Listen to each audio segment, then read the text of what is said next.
Nous allons continuer le programme. Donc, je pense que vous l'avez, enfin, Philippe vous l'a déjà un petit peu détaillé. Donc, nous allons avoir un certain nombre de présentations au cours de la matinée et puis 2 workshops l'après-midi. Donc, la première présentation va être faite par Xavier Lazarus, donc, qui va donner sa vision sur l'intelligence artificielle avec une vision du capital risqueur. Donc, Xavier Lazarus en fait, combine à la fois une carrière entrepreneuriale et puis une expérience de capital risque. Et donc, il a cofondé et il est partenaire de Elaya, qui est en fait une société de capital risque. Il a cofondé en 2003. Donc, Elaya a déjà des pépites qui sont autour de lui, puisqu'il a financé, supporté des partenaires comme Sigfox, comme Criteo. Mais il est aussi déjà présent à l'international, hein, puisque je pense que il a déjà des partenaires à l'étranger. Donc moi, j'ai noté Anicio, par exemple, en Italie, ou en Espagne avec Marfil Solutions. Donc, avant cette expérience, M. Lazarus a travaillé à CPR Private Equity de 2000 à 2003 en tant que directeur de capital risque, où il a lancé et développé l'activité de capital risque dans le secteur des logiciels d'Internet. Et lorsque CPR a été racheté par le Crédit Agricole, il est devenu directeur d'investissement dans le pôle de fonds propres du Crédit Agricole. Mais on est dans un domaine de recherche et en fait, M.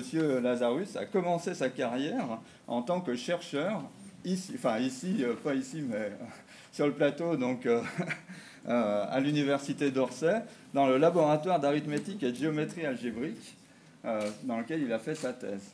À l'issue de cette expérience, il a cofondé une start-up qui s'appelle CredM, qui est une entreprise dans le domaine des logiciels éducatifs, qui a été rachetée par Odile Jacob en 1999. Voilà, donc M. Lazarus, c'est quelqu'un de très polyvalent et qui vient du monde académique, puisqu'il a une thèse très académique, je dirais, dans le domaine de la théorie des groupes. Et donc, c'est avec plaisir que je l'accueille pour cette première présentation. Bonjour à tous et merci Jean-Noël pour cette introduction et surtout pour cette invitation.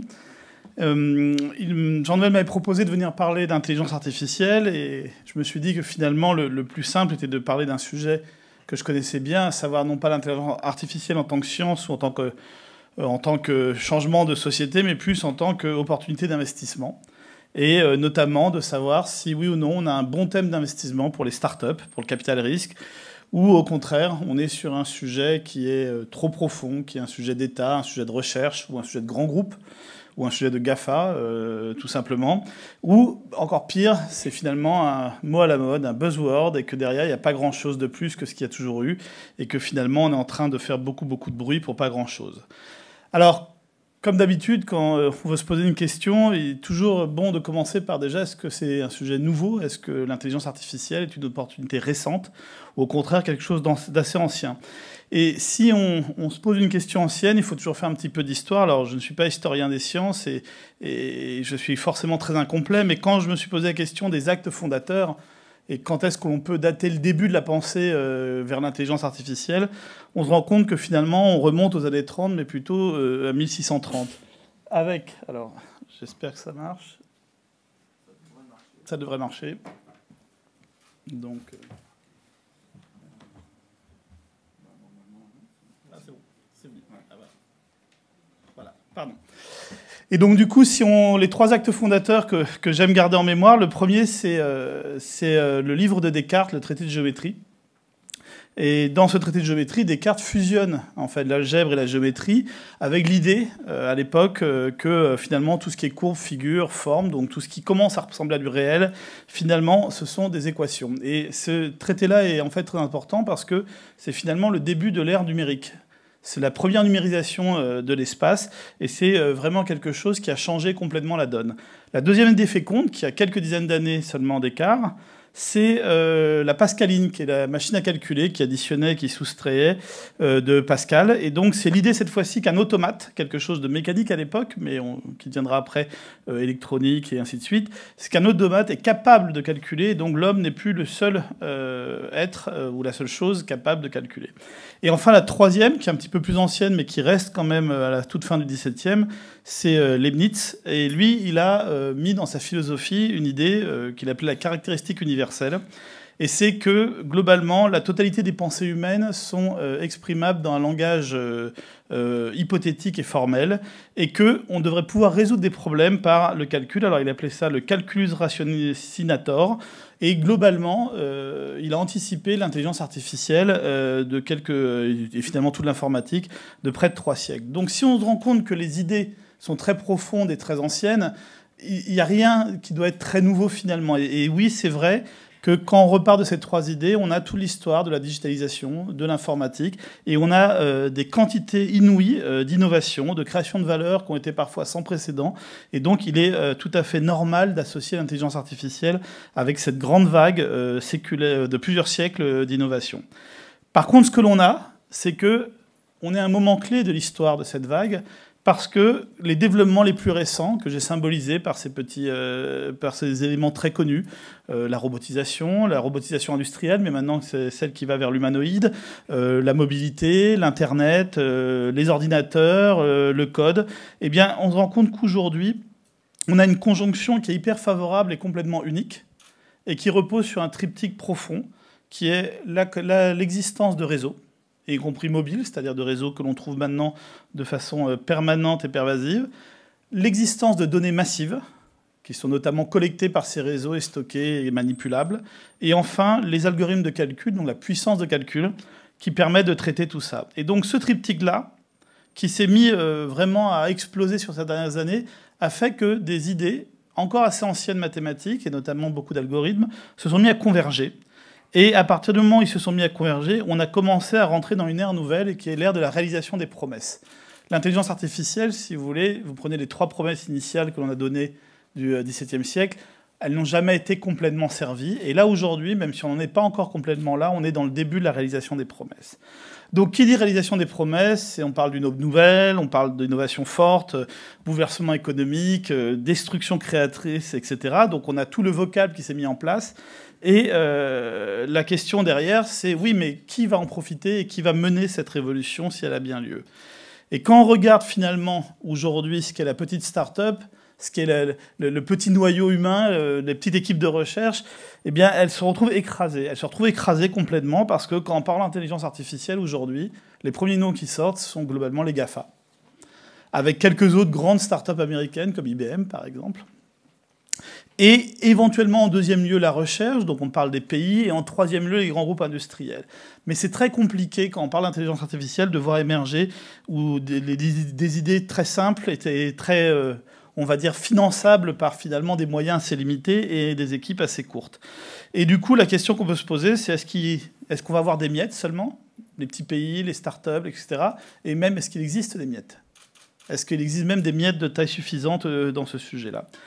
Et on peut se la poser d'autant plus que, inversement, il y a un effet de mode. Nous, on reçoit à peu près 2000 propositions d'investissement de start-up digitales chaque année.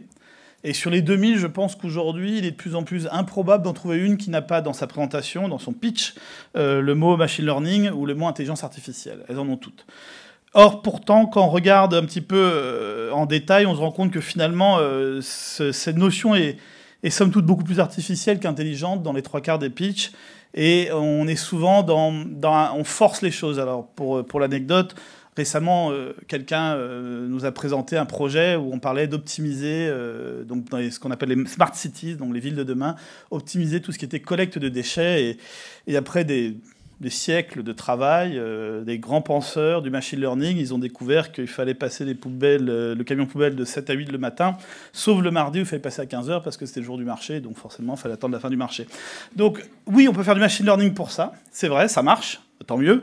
Non, c'était pas nécessaire et c'est surtout ni innovant, ni viable, ni quoi que ce soit. Donc c'est vrai qu'on a tendance à être noyé dans ce flux d'informations et de perdre un petit peu la portée, se désespérer un petit peu parfois, de se dire, bon, bah, finalement, c'est pas pour nous, c'est pas pour le capital risque, et c'est bien dommage parce que ça avait l'air quand même très bien.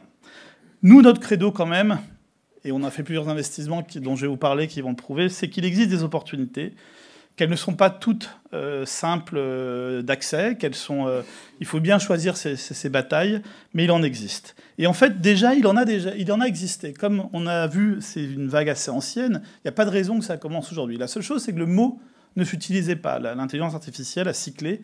Il y a eu des moments où on en parlait, des moments où c'était un mot qu'il fallait bannir. Et donc, il y a eu un autre mot pendant un petit moment, et ce mot, c'était Big Data et optimisation. Et on a eu un premier grand champion français, start-up qu'on a financé, donc on connaît bien, et qui est venu dans un domaine où les datas existaient, étaient massives et abondantes. Et donc, ces domaines-là, souvent, c'est la publicité, le marketing. Donc, dans le monde de la publicité, on a eu des révolutions qui se sont passées, avec la fin un petit peu des agences traditionnelles, avec les ventes au téléphone, où tu m'achètes du TF1 20h, etc. Et on est passé dans un monde avec le numérique où tout pouvait se mesurer, tout pouvait se contrôler, en tout cas nettement plus.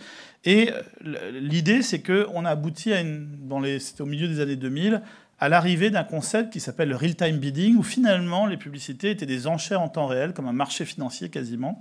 Et donc on était face à une création de données où globalement, on générait des milliards de données par heure, puis par minute, autour de ces enjeux publicitaires. Pourquoi des milliards ? Parce qu'il y avait tous les données contextuelles qui passaient, il y avait aussi toutes les enchères, il y avait aussi tous les transferts d'informations derrière, les clics, etc. Et tout ça, ça se passait plusieurs fois sur une même page Internet, et donc du coup multiplié par tout ce qui était les internautes, et ça arrivait à des chiffres complètement hallucinants. Et donc, du coup, par rapport à ça, ce sont des questions qui étaient traitées un peu à la mano jusque-là, de savoir un commercial qui discutait avec une flûte de champagne, quoi, globalement, et son client. Aujourd'hui, on se disait, mais c'est quoi le bon prix ? C'est quoi la bonne stratégie ? Qu'est-ce qu'on peut faire là-dessus ? Et sont arrivées des idées et des nouveautés, et Criteo, en 2006, a imposé une nouvelle idée qui s'appelait le retargeting, qui était très simple sur le papier, et qui était de dire, finalement, un e-commerçant, il paye très cher pour faire venir quelqu'un sur son site. Puis une fois qu'il est sur son site, la personne, très souvent, elle n'achète rien. Et pourtant, il a beaucoup d'informations. Et donc, est-ce qu'on peut le faire revenir pour convertir l'acte d'achat qui a été avorté pour une raison X ou Y ? Et cette idée-là, en fait, c'est une idée qui est aujourd'hui qualifiable complètement d'intelligence artificielle. Pourquoi ? Parce que, on avait un challenge premier qui était une gestion massive de données et leur manipulation en quasi-temps réel. Je dis quasi-temps réel parce que tout n'a pas besoin d'être en temps réel, mais par contre, la prise de décision de la machine, elle est en millisecondes. Pourquoi ? Parce que globalement, le temps pour que ça fonctionne, pour qu'un internaute puisse consommer un média sans être gêné par la pub, alors aujourd'hui, ça a pris des ampleurs telles où on a un vrai sujet sur la publicité, mais à l'époque, c'était quand même des ampleurs moindres, c'est le temps de chargement de la page. Donc il faut qu'en quelques millisecondes, le temps que la page se charge, la machine soit capable de décider. Donc elle décide de façon autonome et en temps réel, ne peut plus être contrôlée par l'humain, à qui elle envoie quelle publicité. Pourquoi ? Parce que Criteo va faire un arbitrage. Il va acheter de la publicité et il va revendre du trafic. Et donc du coup, il a un coût de fonctionnement, qui est le coût de serveur, mais aussi le coût d'achat média, et que s'il choisit mal, eh bien, il va perdre de l'argent. C'est-à-dire qu'on va travailler avec des marges négatives. Donc du coup, ces idées-là, on se rend compte que finalement, on avait d'abord une première problématique de traitement de données, qui est une problématique très basique, mais très claire de toute l'intelligence artificielle, et une deuxième problématique derrière, qui était une décision. Et en fait, c'est là où c'est très intéressant, c'est que quand on a une idée nouvelle, les algorithmes étaient très bêtes au début, ils étaient extrêmement simples, ils remettaient les produits qu'on avait abandonnés, etc. Et après, il a commencé, l'algorithme, à intégrer 2, 3, 4 paramètres, et à optimiser par rapport à ça. Et ensuite, maintenant, aujourd'hui, c'est une équipe de plusieurs centaines d'ingénieurs-chercheurs qui travaillent à un algorithme qui, je crois, gère plusieurs dizaines de données paramétriques qui vont de la météo, le temps, le site, la provenance, etc. et qui permet à la fin de prendre une décision. Et c'est toute une difficulté, et on se rend compte que finalement, dans des sujets assez anodins, assez peu intéressants d'un point de vue scientifique, derrière, ils ont défriché des grandes questions, et ils ont réussi à mettre en place une start-up qui aujourd'hui génère quand même plus de 2 milliards de chiffre d'affaires en moins de 10 ans après sa création, et qui est aujourd'hui le 3e plus grand acteur de la publicité et le seul pur technologique derrière Google et Facebook. Donc c'est quand même une société qui fait plus de chiffre d'affaires qu'un Twitter ou qu'un Snapchat, qu'on en connaît beaucoup mieux. Et donc même si c'est une société silencieuse, c'est un vrai champion. Et donc du coup, oui, il y a déjà eu des vagues où à partir de d'intelligence artificielle, même si on ne l'appelait pas comme ça, on a réussi en partant de pas grand-chose à sortir. Maintenant, vous me direz, ils ont démarré aussi à un moment où l'intelligence artificielle n'était pas un sujet clé, un moment où ni Google ni Facebook n'avaient compris l'importance de ces sujets-là. Et donc, du coup, qu'est-ce qu'il y a de nouveau et qu'est-ce que l'on peut faire, et surtout, qu'est-ce qu'il y a de commun entre ce projet-là et les futurs. Et donc, le premier thème que l'on regarde quand on cherche à investir, et c'est une idée très, très, très importante, c'est qu'il faut comprendre à quoi va servir l'intelligence artificielle dans un nouveau projet. Dans le cas de Criteo, il y avait déjà cette idée-là, et dans tous les autres cas que l'on a regardés, c'est une idée profonde, c'est que l'intelligence artificielle va permettre de redéfinir le rapport entre l'homme et la machine. Si un sujet ne permet pas de faire ça, on ne va pas au bout du modèle, où on est faiblement, on va dire, intelligent, mais profondément, on doit changer quelque chose dans le rapport à l'homme et la machine.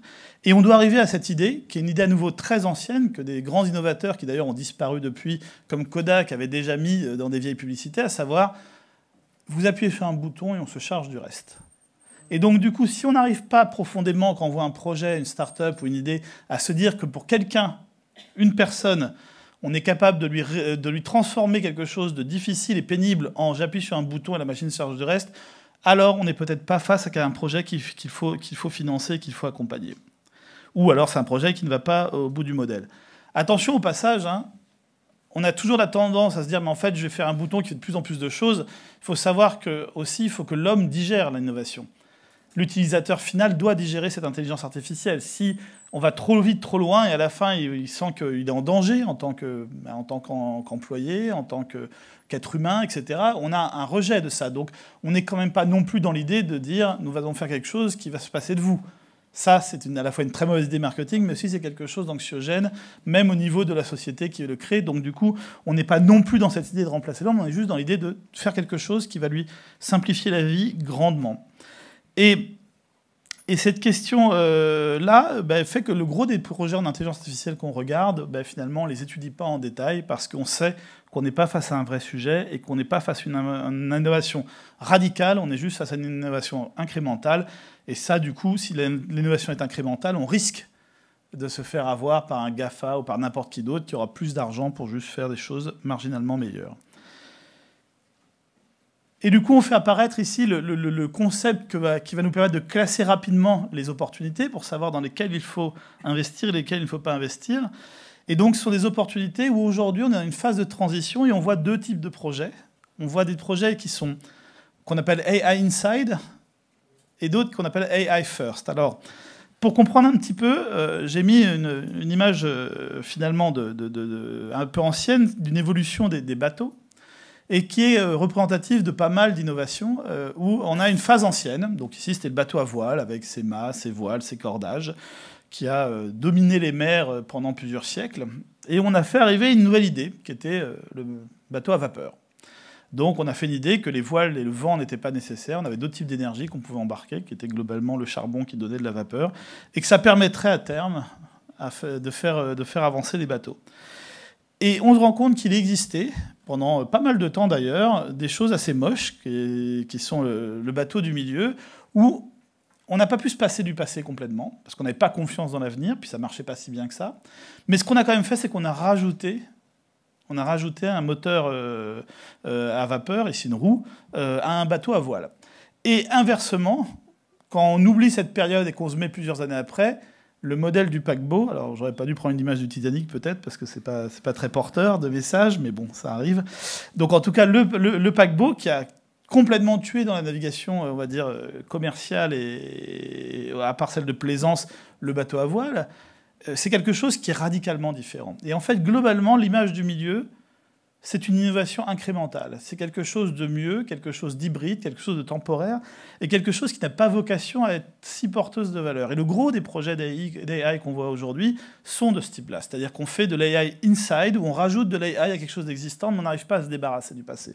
Alors que, si on est visionnaire, c'est à droite qu'il faut investir, à savoir dans la rupture, sachant que là, par contre, on est face à souvent à traverser du désert, quelque chose de très aride, parfois des échecs retentissants, mais on est face à une vraie opportunité de révolution copernicienne.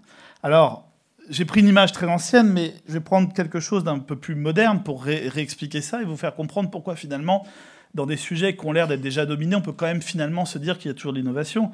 Prenons le cas de la voiture, puisque la voiture, c'est un énorme sujet pour l'intelligence artificielle. Et vous avez un cockpit, un habitacle de voiture très ancien, une voiture de collection aujourd'hui, où on voit des cadrans, de la mécanique, quelque chose d'un certain style. Et puis, vous prenez le modèle actuel de la voiture intelligente, où finalement, ça ressemble, sauf qu'on a remplacé tout ce qui était les cadrans, les interrupteurs et les autres contrôles mécaniques par des écrans.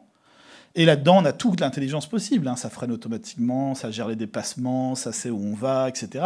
Mais on est quand même sur une voiture finalement extrêmement classique. Et donc ça, les gens vont se perdre actuellement dans ces innovations-là, mais on se rend compte qu'elles n'arrivent aucune à complètement... elles percent dans le sens où elles deviennent mainstream, mais elles n'arrivent aucune à changer la donne. Et pourtant, il y a quelqu'un...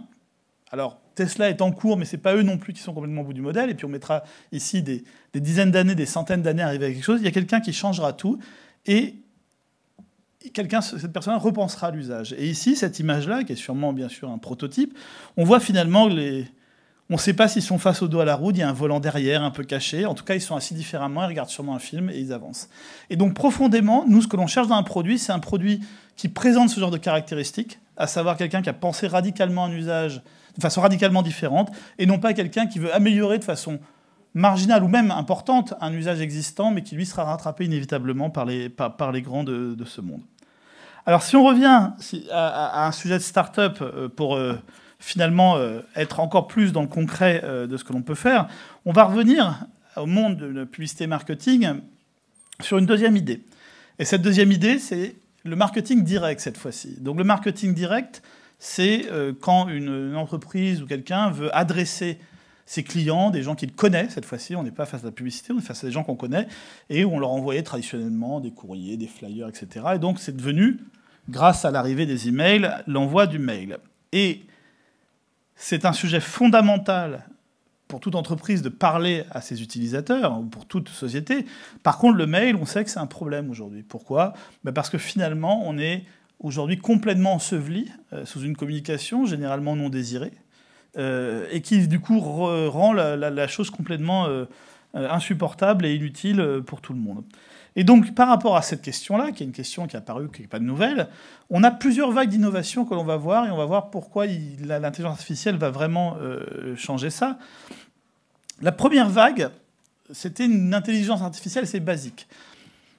On était dans la fin des années 90, début des années 2000, et donc le champion était à nouveau français. Alors cette fois-ci, c'est pas nous qui l'avons financé, dommage, mais c'est une société qui s'appelait Neolane et qui a fait du case-based reasoning. Donc ils ont fait des réseaux, mais des réseaux déterministes dans lesquels la machine c'était une forme basique d'intelligence artificielle, allait décider.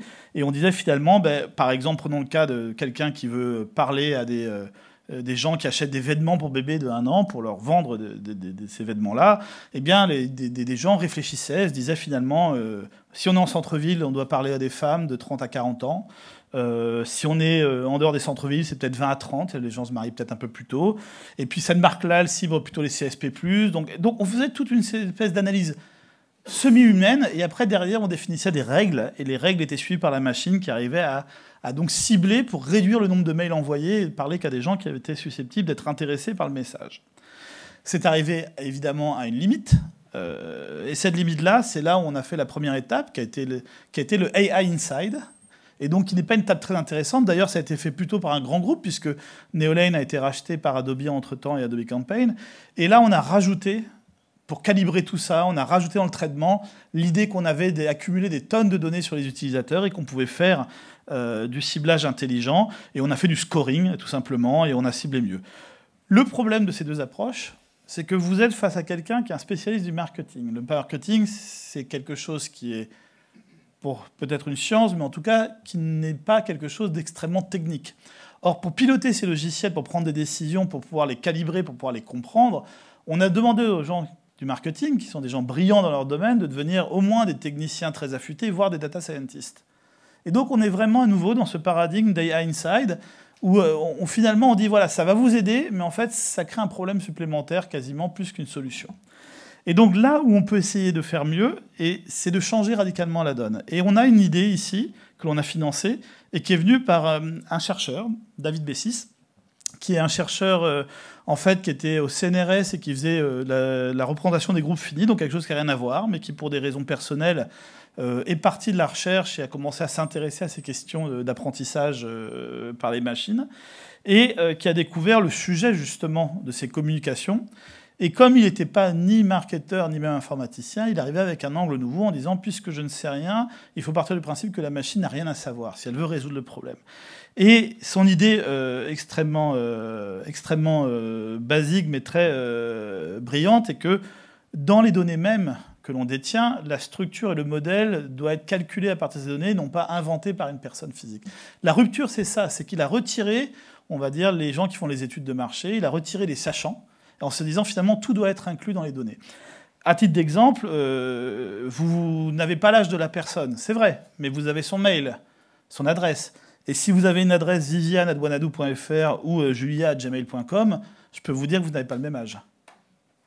Et on se rend compte finalement que vous donnez partout des traces qui n'ont pas besoin d'être comprises d'un point de vue intellectuel, mais qui, en intelligence artificielle, peuvent être tout à fait comprises dans le sens où de faire ce qu'on appelle des lookalikes, c'est-à-dire des profils proches, et d'arriver à dire finalement ces personnes-là sont des personnes intéressées par cette idée-là. Et de par ces clusters de personnes qui sont calculés cette fois-ci et non plus intuités, on doit pouvoir réussir à ramener la communication finalement aux peu de gens qui sont vraiment intéressés par le message et arrêter d'embêter les autres, et au passage de commencer à pouvoir parler plus et mieux. Et l'autre point derrière qui était là, c'est de dire finalement le marketeur, qu'est-ce qu'il doit faire? C'est quoi le métier du marketing? C'est de choisir un produit, une offre, et de savoir la communiquer au bon moment à la bonne personne. Et donc la plateforme à la fin finale, dont vous avez une image, il n'y a plus de règles, il n'y a plus de schéma, il n'y a plus rien de technique, il y a juste qu'on choisit des produits, on choisit des calendriers, et c'est un bouton, le bouton Kodak, où c'est la machine qui va tout faire derrière. Et grâce à cette innovation, sur un sujet qui est un sujet qui est censé être fini, qui est un sujet qui est censé être un sujet de grand groupe, qui est un sujet sur lequel les GAFA sont très en avance. Les compétiteurs sur le papier, c'est Adobe, Salesforce, Oracle. C'est ces grands Américains qui ont des moyens avec un facteur 100. Cette petite start-up aujourd'hui fait une centaine de personnes, a levé 18 millions de dollars il y a quelques mois pour se développer maintenant aux États-Unis avec ces idées de rupture technologique et, de façon très intéressante, sont des idées à la base de science. Ce n'est absolument pas des gens du marketing qui ont inventé ça, c'est un chercheur qui, au contraire, comme il n'était même pas d'informaticien, il a eu des idées, notamment dans les réglages de paramètres. Il m'a expliqué, je n'ai pas compris, mais il m'a expliqué qu'il avait une vision beaucoup plus géométrique de la chose, donc je suppose qu'il sait ce que ça veut dire lui. Mais en attendant, l'idée c'était qu'il a réussi à recréer ça, et la raison fondamentale c'est qu'il a pensé complètement de façon nouvelle, et d'ailleurs de façon intéressante, il a pensé nouvelle parce qu'il n'avait aucune idée de la pensée existante, et ça l'a aidé à se libérer. Et donc du coup, on voit que sur ces produits-là, et les deux premiers exemples, on arrive à faire des choses. Mais les deux exemples que j'ai choisis étaient sur des choses qui sont autour de la publicité et marketing. Pourquoi? Parce que ici, les données existent, et les données sont internes. C'est-à-dire que pour que l'AI fonctionne, on a une question très clé quand on voit un nouveau projet, c'est où sont les données, à qui sont-elles, et a-t-on le droit de les utiliser? Et donc c'est pour ça que la première génération d'intelligence artificielle était sur des sujets un peu secondaires, publicité, marketing et autres, parce que dans ces sujets-là, les problèmes des données étaient beaucoup plus simples. Alors, ils n'étaient pas complètement neutres. Il y a quand même quelque chose d'assez compliqué autour de la vie privée, etc. Mais ils étaient beaucoup plus simples que les données médicales, par exemple, ou la conduite automatique. Et donc, l'autre axe important sur lequel nous, on regarde des projets pour savoir s'il faut investir ou pas, c'est ces questions de données. Et ces questions de données sont devenues aujourd'hui encore plus cruciales avec les piratages qui augmentent, les règles comme la GDPR qui vont contraindre beaucoup les choses, et puis après les questions éthiques autour de ça, c'est-à-dire que quand on voit que finalement, si Facebook était une société de marketing et de publicité, les détournements de données, ça existe, et donc du coup, ça devient un sujet clé. Alors c'est des fois un garde-fou, c'est-à-dire qu'on a nous-mêmes des barrières sur des sujets sur lesquels on ne travaillera pas, barrières personnelles, éthiques, mais aussi des barrières qui sont de risque, c'est-à-dire de dire là, on est peut-être sur quelque chose où je pourrais dormir avec, par contre, il y a des risques colossaux au niveau de l'usage qui est fait des données. Mais en attendant, la question devient cruciale de qui a les données et que peut-on faire de ces données.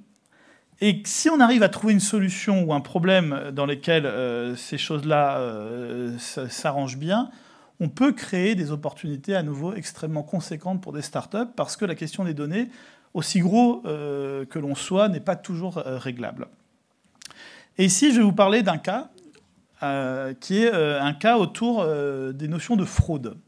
Fraude aux assurances principalement, assurances déclaratives, donc c'est assurance biens, enfin, tout ce qui est IARD, ou assurance santé, ce sont des assurances où les gens déclarent des sinistres, disent ce qui leur est arrivé, et à partir de là, la machine de l'assureur va se mettre en place pour tout ce qui est gestion du sinistre, paiement, etc. Et on se rend compte qu'il y a un sujet, évidemment, qui sont les fraudes, et que ce sujet n'est pas un petit sujet. Sur juste l'assurance en France, on parle en milliards d'euros le coût de la fraude annuelle, et donc c'est un énorme sujet.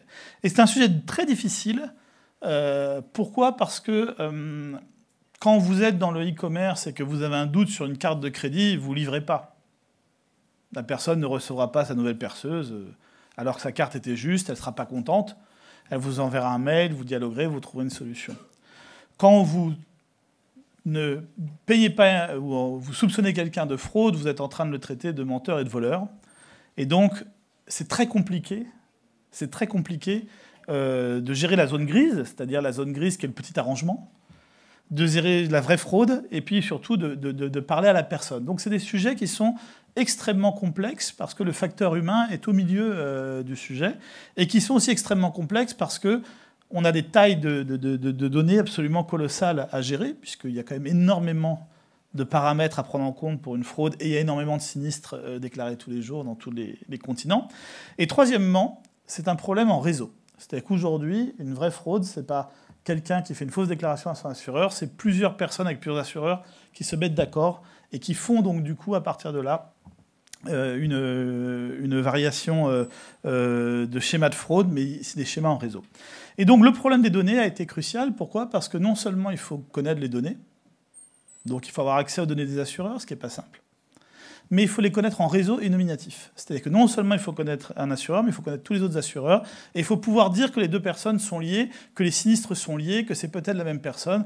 Les gens qui ont par exemple plusieurs assurances pour la même voiture, ça c'est une fraude classique, mais qu'on ne détecte que si on a les données de plusieurs assureurs. Et donc, du coup, le problème des données a bloqué complètement le sujet. Et donc ici, on avait des jeunes qui étaient anciens élèves d'une école prestigieuse qui se trouve à quelques centaines de mètres d'ici, qui ont fait à la fois des stages dans les banques de finances pour voir ce qu'était le traitement des données massives qui sont faites dans les banques de haut niveau anglo-saxonnes. Ils ont fait aussi des stages chez les AXA et autres pour comprendre aussi ce qu'était l'enjeu et de voir à quel point dans les entreprises, on n'est pas prêt à l'intelligence artificielle, on n'est pas prêt à ces nouvelles idées, ces nouvelles méthodes. Et de tout ça est né un projet, et ce projet-là, nous, on l'a accompagné, qui était un projet qui reposait d'abord sur une première idée qui était « on va réussir à convaincre les gens à mettre les données en commun ». Et là, ici, la start-up est un avantage. Pourquoi ? Parce que si Google arrive en disant à tous les assureurs « mettez vos données chez moi, je vous donnerai une solution gratuite », les gens voient venir Google à 10 km, même à 100 km.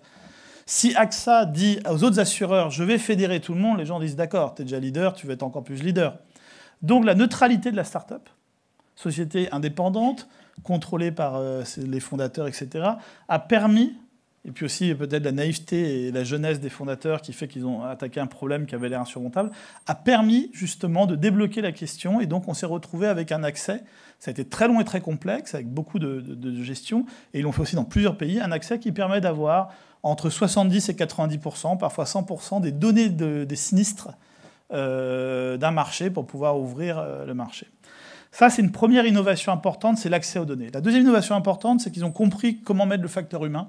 Et ça, c'est un point aussi, c'est que l'intelligence artificielle c'est de mettre un bouton pour simplifier le travail de l'homme, c'est pas de se débarrasser de l'homme. Et ici, le facteur humain ne peut pas être enlevé.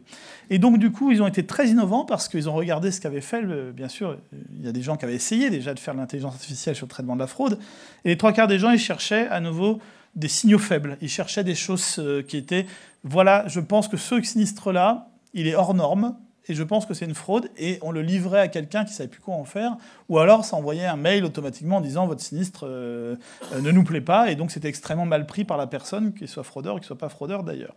Et donc du coup, eux, ils ont dit finalement, on se rend compte qu'il y a une vieille intelligence artificielle qui est le case-based reasoning, qui marche bien, qui est de aiguiller le travail de l'homme. Par contre, les réseaux, les schémas, les probas, pour le coup ici, L'homme ne sait pas les déterminer. L'homme ne sait pas construire son réseau de cascades de raisonnement. Pourquoi ? Parce qu'il n'a pas accès à la complexité de toutes les données. Et donc, du coup, ils ont créé une intelligence artificielle double, où il y en a une en batch qui va travailler sans cesse sur les données pour chercher des schémas, pour chercher ces fameux signaux faibles, pour chercher des choses qui sortent de l'ordinaire, et qui remontent à une équipe d'experts, cette fois-ci, qui sont des experts humains, et qui, eux, vont, à partir du moment où on a un schéma récurrent qui apparaît, parce qu'on se rend compte que la machine sort toujours des signaux faibles du même type, et qu'à l'intérieur, on voit qu'il y a une ossature, on reprogramme cette ossature dans un système plus classique d'un système expert, qui, lui, va être utilisé en temps réel par le gestionnaire antifraude, et qui va, du coup, avoir une intelligence artificielle à 2 niveaux qui va l'assister. Et depuis qu'ils ont fait ça, ça marche très bien, parce que, d'une part, leur qualité de AI sur les datas, qui là, c'est du machine learning, de l'apprentissage, etc., des choses beaucoup plus modernes, donnent des bons résultats, mais que derrière, ils ont une expertise très forte humaine qui permet d'avoir un système qui fonctionne. Et donc, du coup, ici, typiquement, c'est la combinaison des deux et le fait de remettre l'humain au centre qui a permis à cette intelligence artificielle de créer une très belle société qui, aujourd'hui, se développe sur la planète, qui a, elle, levé près de 50 millions de dollars avec des très grands investisseurs américains. Pour se développer notamment aux États-Unis. Et donc, il y a un futur champion à nouveau sur lequel on a parié, fondé aussi sur l'intelligence artificielle. Et pour essayer de vous donner un dernier exemple, et pour ne pas être trop long, est-ce qu'on peut même aborder par la start-up des sujets qui, pour le coup, sont complètement bloqués en termes d'opportunités par les grands groupes ? Et donc, on va revenir à cette idée de la voiture autonome et dire finalement la voiture autonome. C'est un grand sujet, mais quand on regarde la quantité de gens, qu'ils soient des GAFA, ou que ce soit Tesla, ou que ce soit les constructeurs classiques qui ont vu le coup venir et qui investissent massivement, est-ce qu'on peut créer quelque chose au niveau d'une start-up avec quelques millions qui ait un quelconque sens là-dedans, à part essayer de faire une vis et un écrou supplémentaire au système ?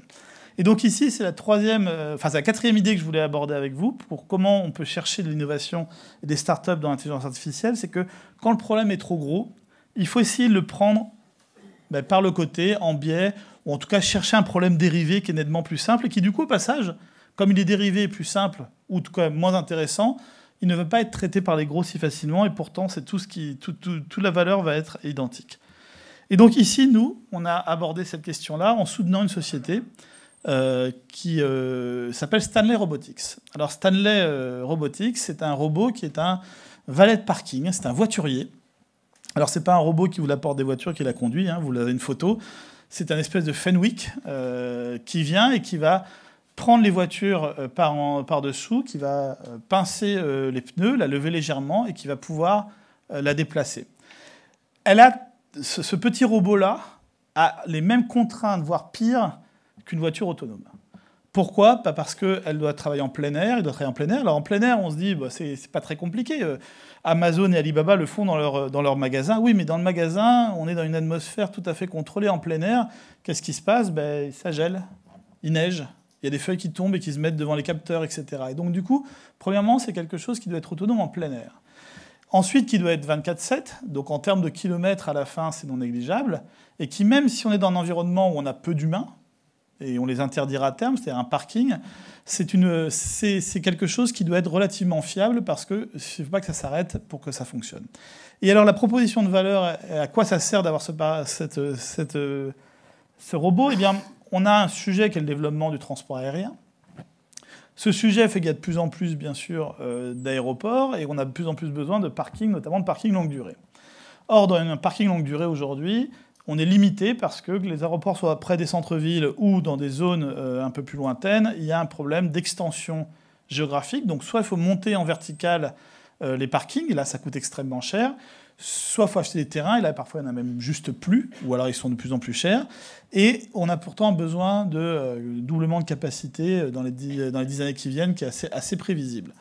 Ce que fait Stanley finalement, c'est quoi ? C'est de dire si les gens arrêtent de se garer, avant même de parler de l'expérience utilisateur, où on va laisser sa voiture devant l'aéroport et ne plus faire 2 heures de bus et de machin dans un parking extrêmement grand et tout à fait sinistre.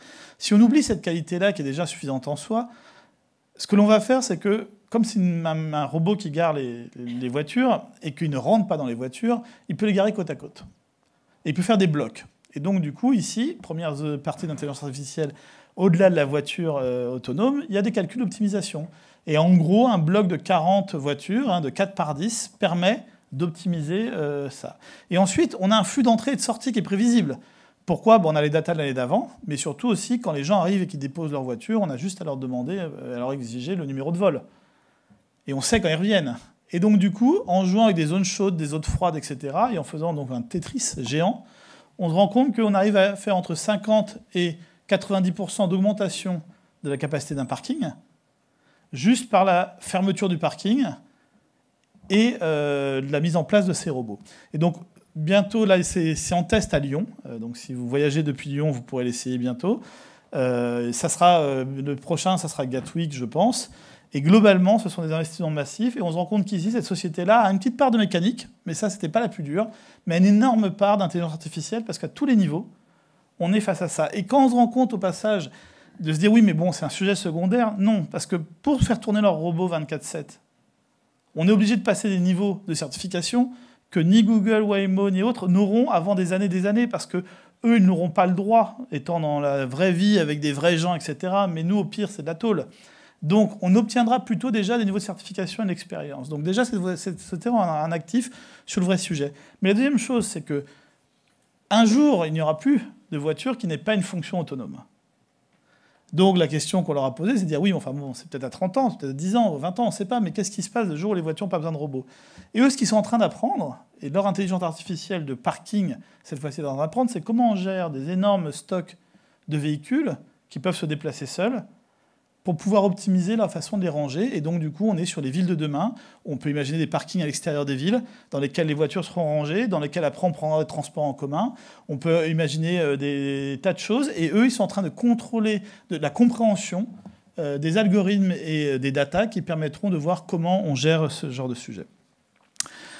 Donc voilà, sur quelques exemples que finalement j'ai voulu vous présenter ce matin, qu'il existe des vraies opportunités de création de valeur forte basées sur l'intelligence artificielle. On n'a pas besoin de vouloir faire un robot humanoïde, on n'a pas besoin de vouloir faire un Westworld pour aujourd'hui innover dans l'intelligence artificielle. Au contraire même, tous ces projets-là sont des projets qui sont avec des ambitions fortes, mais avec des étapes court terme, et qui ont vraiment vocation à créer de la valeur. Et là, pour conclure, tout ce que je voulais voir avec vous, c'est est-ce que c'est fini, ou est-ce qu'il y a d'autres nouvelles frontières que l'on va attaquer ? Et la première, qui est une nouvelle frontière plus éducationnelle, c'est que dans les 4 projets que je vous ai démontrés, ce n'était pas le cas de Criteo, mais les 4 projets que je vous ai démontrés, dans les 4 projets, le fondateur ou la personne qui a l'idée de base est un chercheur. Souvent un jeune chercheur qui a un doctorat ou un chercheur qui a passé quelques années en laboratoire, mais c'est un chercheur. Et ici, on a une première nouvelle frontière qui est en plus un sujet crucial en France où on a la dichotomie université-recherche d'un côté et grandes écoles de l'autre. C'est que il va falloir augmenter les frictions entre la recherche et les chercheurs et le monde de l'innovation, parce qu'on ne peut pas créer une entreprise en intelligence artificielle digne de ce nom et valable, qui ne soit pas quelque chose qui gère juste les horaires des camions poubelles de façon triviale. On ne peut pas s'en faire des choses difficiles. Et pour faire des choses difficiles, hélas, ce n'est pas dans une école d'ingénieur ou un MBA ou dans une grande école d'administration que l'on apprend à faire des choses nouvelles, parce qu'on passe son temps à apprendre des business cases qui ont déjà été résolus. Le seul endroit où on forme à l'innovation, à la recherche profonde, à la nouveauté, c'est dans les laboratoires de recherche eux-mêmes. Et donc, du coup, il va falloir, démultiplier le nombre de chercheurs entrepreneurs et démultiplier le nombre de docteurs dans les entreprises, dans les startups et autres. Et donc ça, c'est une nouvelle frontière qui n'est pas sur le papier lié à l'intelligence artificielle, mais qui permettra d'augmenter le nombre d'opportunités pour nous. Les deuxièmes que je peux vous citer, c'est les données manquantes. Aujourd'hui, on se rend compte que beaucoup de projets ont un problème de qualité ou d'existence même des données. On n'a pas assez de données, elles sont manquantes, elles sont trop brèves. Et même, on a aussi des questions d'apprentissage court. Parce que si on sait apprendre sur peu de données, on sait apprendre vite. Et si on sait apprendre vite, on peut traiter des problèmes qui changent beaucoup. Par exemple, on a beaucoup de mal aujourd'hui à traiter un problème qui n'est pas un problème stable. On a besoin que les données du passé, et y compris du passé lointain, soient quelque chose qui prédise assez bien l'avenir. Donc, ce n'est pas toujours le cas. Donc, on a besoin ici de mieux comprendre au niveau algorithmique, au niveau création de données de contrôle et autres. Donc, c'est un très gros sujet qui pourra amener à une création de valeur dans les startups à coup sûr. Toujours sur les données, on a un problème aussi de privacy, c'est-à-dire que On est bloqué aujourd'hui, notamment par exemple un domaine évident qui est tout ce qu'on pourrait faire autour des données de santé. On est bloqué aujourd'hui par les questions de vie privée.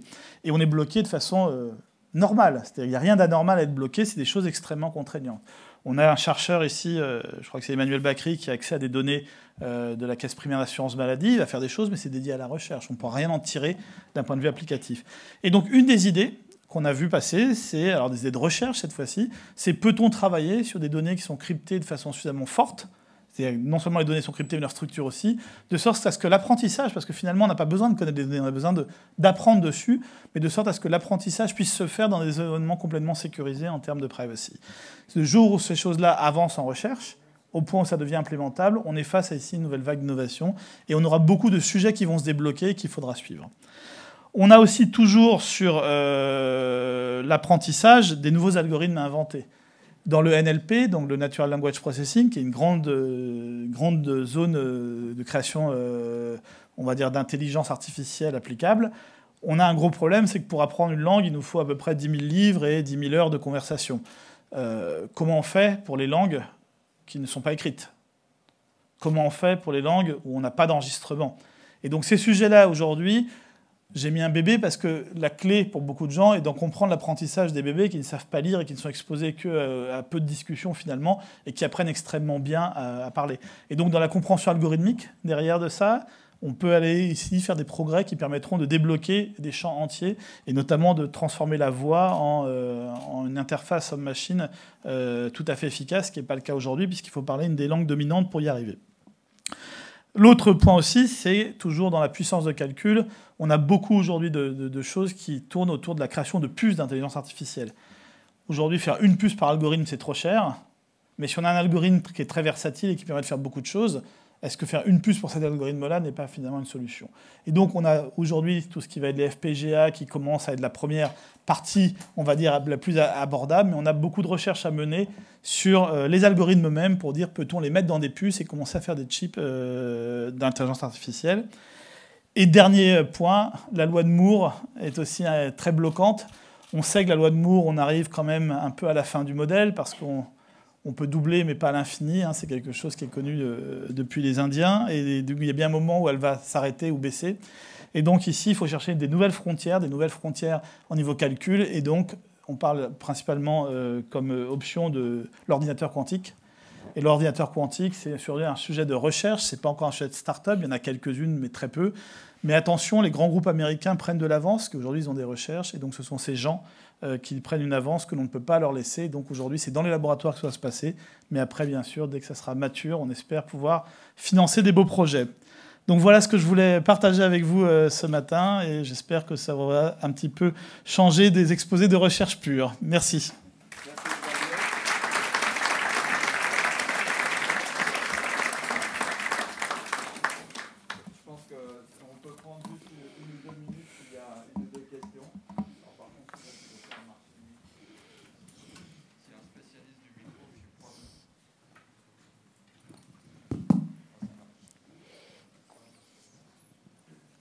Merci, c'était très passionnant. J'ai une question. Dans quelle mesure cette intelligence artificielle serait soluble dans votre champ d'activité, c'est-à-dire le capital risque?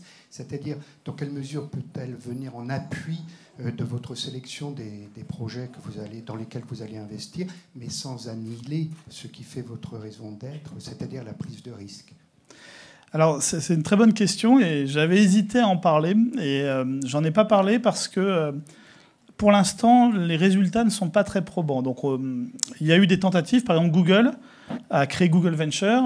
Et Google s'était dit, finalement, les gens qui hurlent sur leur vie privée, et certains de mes compétiteurs directs d'ailleurs, ils utilisent Gmail parce que c'est gratuit et donc je peux lire tous leurs mails. Et donc, du coup, si je peux lire tous les mails à but de publicité, pourquoi ne pas lire tous les mails aussi pour détecter finalement, sur des critères de machine learning, la prochaine innovation? Donc des choses basiques, plus on parle d'une start-up, plus la probabilité est bonne. Et donc ils ont tenté de faire un algorithme de choix automatique. Et il a été un peu abandonné pour deux raisons. C'est que ça marcherait sur les marchés financiers où à la fin, la décision d'investir peut être accompagnée d'un investissement à la main de l'investisseur. Nous, on est dans des clubs deals humains et où le facteur humain fait qu'à la fin des fins, les gens nous prennent ou ne prennent pas. Donc, pour la sélection, il y a eu des tentatives, mais pour le deal-making, ça a échoué. Et derrière, en dehors de Google, tout ce que font mes coopétiteurs et avec lesquels on échange régulièrement est un peu court au niveau des données. On a finalement trop peu de données pour l'instant. Donc en gros, entre le facteur humain, où finalement nous, on sait, hein, c'est un adage, mais il est assez vrai que mieux vaut avoir investi dans une bonne équipe avec une mauvaise idée que dans une bonne idée avec une mauvaise équipe. Donc le facteur humain, c'est difficilement quantifiable. Et le facteur aussi d'acceptance de notre offre est difficilement quantifiable. Et aussi la pauvreté de données fait que pour l'instant, c'est pas ultra satisfaisant. Par contre, aujourd'hui, il faudrait être complètement aveugle pour ne pas suivre comment ces outils, notamment dans la recherche des informations et dans au moins la partie, on va dire, un peu plus analytique, ne vont pas quand même changer. Donc du coup, on va s'informatiser de plus en plus. Par contre, est-ce qu'il y aura une machine capable de sortir une liste de noms dans lesquels on peut faire mieux? C'est pas à court terme.